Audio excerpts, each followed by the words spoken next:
مساء الخير، أهلا بكم بالرواق القديم الجديد في موقع الجديد، ومع أول ندوة لنا حوارية.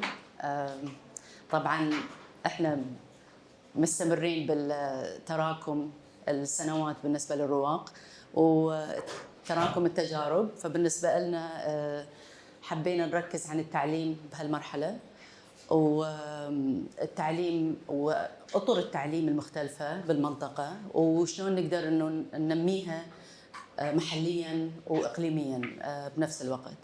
فاليوم نحب نشكر الرعاة، أول شيء ستاندرد تشارترد بانك لأنه انطونا فرصة إنه نفتح الرواق أجين بهالمحل الجميل، وثانياً بريتش كونسل لأنه اشتغلوا ويانا من على مر السنوات وإيمانهم بتجربتنا، وتكملتهم بسبورت التعليم، هم كانوا السبب إنه بدينا مرة ثانية بالتعليم. ونشكر السفارة الأمريكية على دعمها الكريم بدعم هذه الندوة، وإن شاء الله تستمتعون والحوارات إن شاء الله تكون مستمرة على طول. هاي كبداية إن شاء الله. شكراً.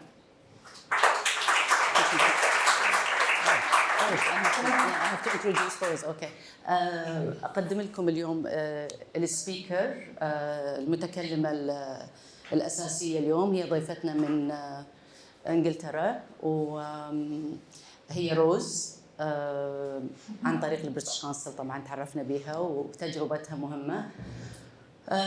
تشتغل أكثر شيء بالتجميع الممتلكات الفنية ومستشارة إنه acquisition أو إنه استحواذ على الأعمال الفنية. تشتغل مع الفنانين اللي دائماً يتعاملون مع الوسائط المختلفة، وإحنا نتشرف بها بزيارتها هنا وإن شاء الله تتفضل. شكراً.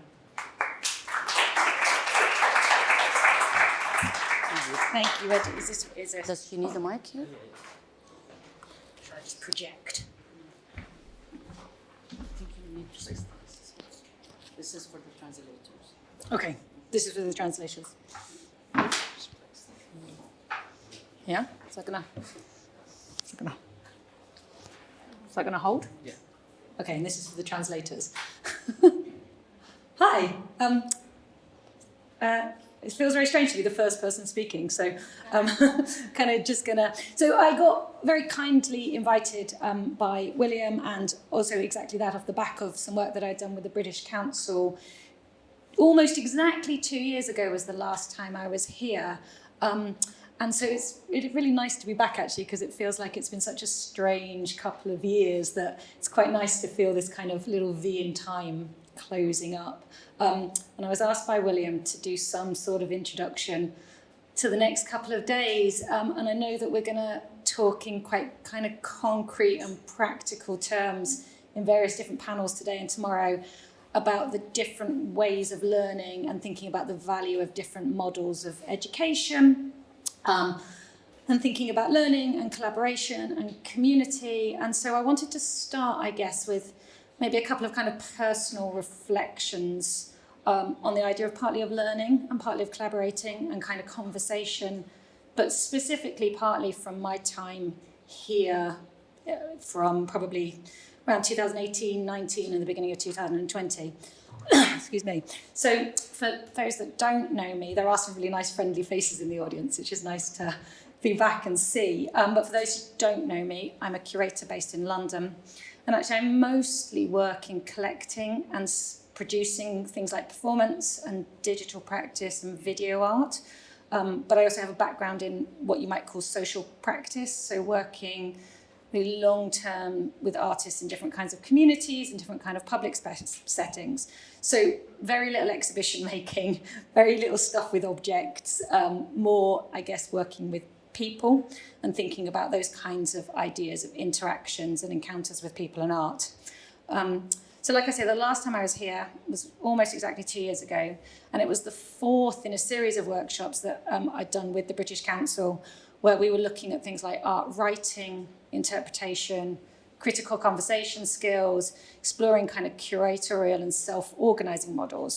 And the last one in particular was a really strange moment because it was just at the very beginning of the pandemic. And I think your schools were already closed, but everything else was sort of more or less working and more or less still open. And of course, the British government was still pretending it wasn't really going to happen. But so we were sitting in this kind of workshop room for a week all together, kind of in this weird space, not socially distancing, not wearing masks, but hand sanitizing like mad. And this kind of funny thing. And then I left. All of a sudden, this workshop got cut short. I was supposed to, in fact, I think we were supposed to be doing this symposium then, and it got really kind of very quickly all kind of closed down. But there was an exercise that we did right at the end of that workshop that really kind of stuck with me, and I spent a lot of time thinking about on the way home and in the kind of months following on from that.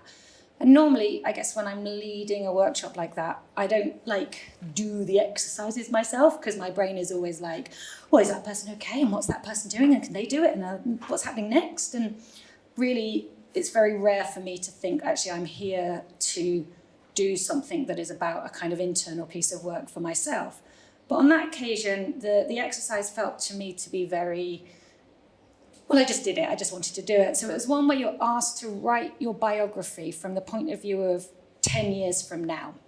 So at that time it was 2020, but if I was doing it today, I would be saying, okay, it's 2032. Rose Lejeune has been the director of whatever for 3 years since 2029. From 2027, she did this, And so, of course, the idea is that you're both kind of doing that classic, where do I want to be in 10 years from now? But also, how do I step back from that and think about what the building blocks to get there, and to imagine and to be kind of, ambitious and courageous and all of those things in my thinking. And so we went around this table and everyone was reading out. I mean, there was probably, 10 or 15 of us in the room, and everyone was reading theirs out. And of course, everyone was kind of laughing and clapping each other's version of these kind of things. There was someone who had just had a show at Tate. There was someone who was now the Minister of Culture for Oman. There was someone who was living on a desert island leading artist residencies. And it was something where it kind of exposed this kind of honest moment for a lot of people sitting around the table, what their dreams were, what their desires were, their ambitions, their sense of the contribution they could make, the sense of the contribution they are making, their abilities, their strengths, their interests, where they want to go, how they might get there, but also where they see themselves being now. And so, like I say, normally I don't do these kinds of exercises when I'm sitting around, when I'm leading, but I did. And then, so when I'd done it and I'd written my one down, and I did actually go looking for it to try and tell you it again today, but I couldn't find it. It's probably for the best. And although I do remember saying something about coming out of the age of no touching, which felt quite prescient after a while.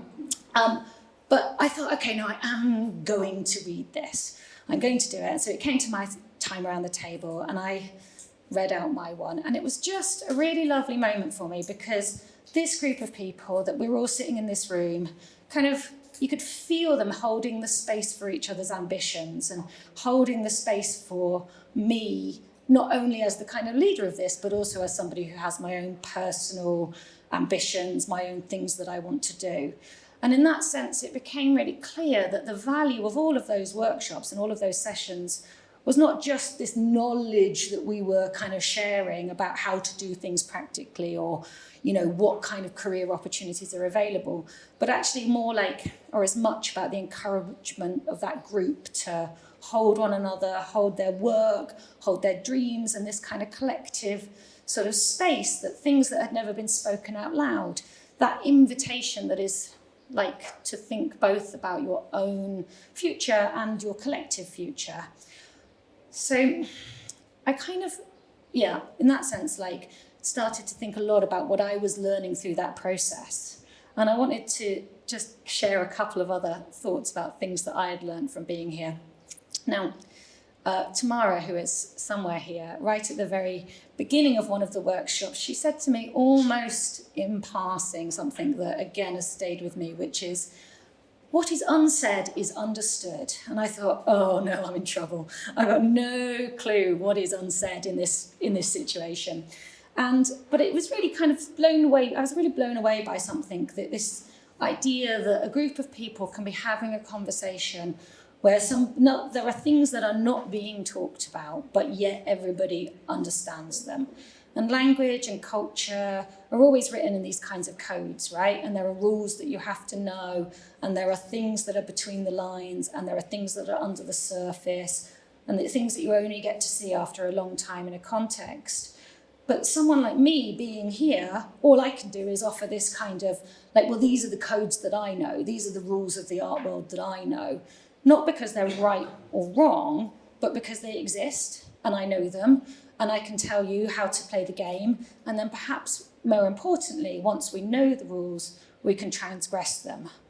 And so I became also very kind of interested in this idea that I think ran through a lot of the conversations that we were having, which was about kind of this code switching, this idea of taking care of the care that needs to be taken and the ways that we're being asked to navigate making work and speaking to audiences, both near and far, and these different kinds of conversations at the same time. And this idea of shape-shifting and code switching, where you can be in one context and behave in one way, be in another context and behave in another way, and be in a third context and behave in a completely different way, but also keep these threads of thought that run through them, keep this idea of a practice, and develop this sense in which, as an artist or as a thinker or as a writer, you can move around these different places and you can magpie from different bits, and you can take them and make them into something new, something that is both unique and local, but also kind of within that broader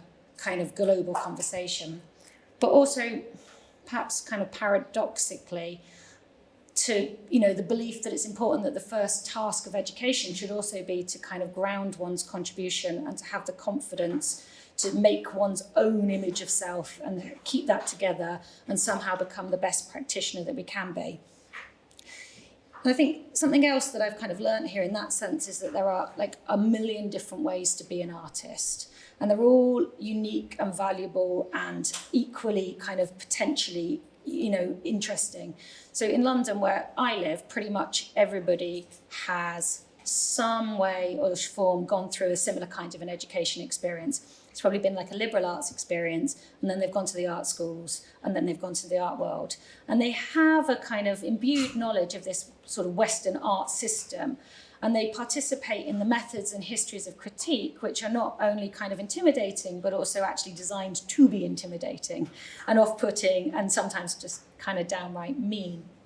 And and I think here what I really experience is that there's a much bigger range of diversity of backgrounds. So people who have done architecture or design or finance or IT or medicine, and these things often get kind of produced like their weaknesses. Like, I don't really know about the art world, and I don't really know about how to have agency in the art world. But actually, all of those things, if you bring them together and you find ways of creating them kind of woven through, become something that can create a new paradigm, something that actually can produce new ways of thinking. And I think there's lots of stuff that I assume that doesn't make any sense here, but equally that the value of art and artists should be to fight for those kind of spaces where we can have those kind of multidisciplinary conversations in education, in civic, in public life, and that the role of art, of course, changes from place to place, but actually the emotional connection with it and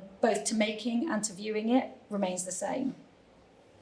So the final thing that I wanted to just talk about briefly was the power of small gestures and the care for the sort of small gestures. So actually back at home, one of the most important projects that I've worked on was physically one of the smallest. So for about 4 or 5 years, I ran a kind of project in my spare bedroom. And it was like a really small little kind of exhibition space, 2-3 meter square room, kind of really small little spare bedroom. And I ran it as a kind of exhibition and performance program, I'm going to say on and off, for about 3 or 4 years. And I organised this project where, maybe 20 people would come and see a show, maybe 10 people would come to dinner, maybe half a dozen people would show up for a performance. but there was something about the quality of the experience of people who would come, that would come for like an hour, would come for lunch, would come to talk about the shows rather than just walking in and going, well, okay, next. And really this idea that this sort of very small gesture somehow was responded to with a different kind of thoughtfulness, a different kind of generosity. And I guess it got me thinking a lot about the idea that the work that we make as individual practitioners, whether as a curator or an artist, doesn't necessarily have to be shiny or jazzy, but it can be personal, it can be domestic, it can be intimate, it can be small, it can be local. And that these are the gestures that create networks which somehow can be kind of traced, and those kind of impacts, those kind of ripples that aren't necessarily immediate or even necessarily visible in some ways, have this kind of extraordinary kind of cumulative power. So, there's something about the idea of things being remembered and handed down and built on and celebrated and shared, but that doing something small is not the same as doing something without influence. And in fact, for me personally, that project was probably the thing that gave me the most confidence to be the curator that I wanted to be, because it was, even though it was small, it felt like I could control it, and it felt like people responded to it in the way that I wanted to respond to it. And that's what allowed me to continue and invent and get bigger. So in that sense, I guess the final thought that I wanted to say was that being here, that this set of workshops that we were able to work on, in fact, being back here today after 2 years of sitting in said spare bedroom on my own, there's something really inherently just valuable about the idea of gathering together, of talking about art together, of sharing these experiences, and of learning from one another. And being reminded that that kind of idea of community, like when it's focused and when it's guided and when it's got a positive kind of critiquing framework, is what actually amplifies all of us. So, like all boats rise with the tide and all of that kind of stuff. And so, in that sense, the idea of listening and actively engaging with each other actually allows us not just to be, the witness to each other's efforts, but also the contributors of that as a notion of community. And that's where I'm going to leave it. Thank you.